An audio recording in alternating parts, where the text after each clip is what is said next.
Bandara Udara Internasional Jawa Barat Kertajati sudah diresmikan oleh Presiden Joko Widodo sejak 2018 lalu.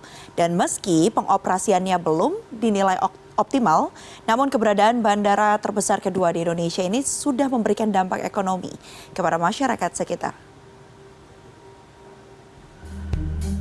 Sejak diresmikan oleh Presiden Joko Widodo pada Mei 2018, Bandara Internasional Jawa Barat Kertajati belum secara optimal beroperasi. Namun, sudah ada beberapa dampak ekonomi yang dirasakan oleh masyarakat di sekitar wilayah Bandara Kertajati.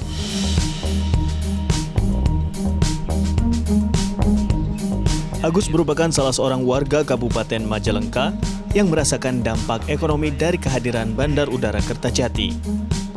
Pria berusia 46 tahun ini bercerita sudah membuka sebuah rumah makan sejak tahun 2009.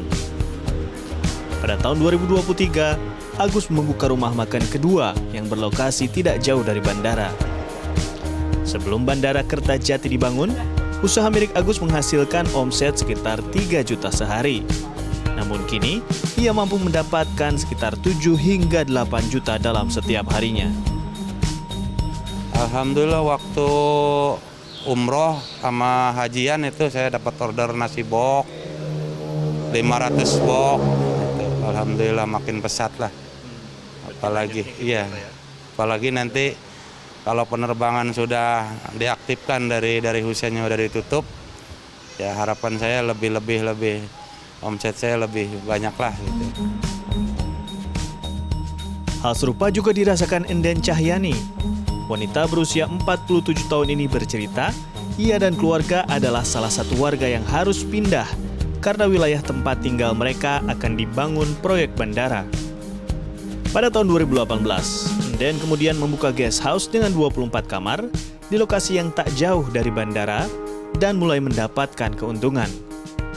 Alhamdulillah berefek sangat positif ya kalau untuk di sini, karena dengan berdirinya BIJB kita juga di sini alhamdulillah tambah lancar gitu, banyak yang menginap gitu, ya alhamdulillah dari tamu-tamu yang mau kemana gitu bepergian, alhamdulillah singgah di sini, nginep di sini dulu.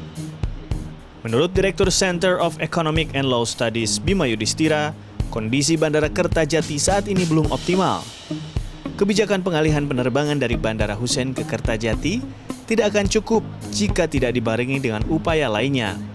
Misalnya, insentif harga bagi kendaraan shuttle dari kota sekitar bandara, serta pengembangan kawasan industri di kawasan sekitar Bandara Kertajati.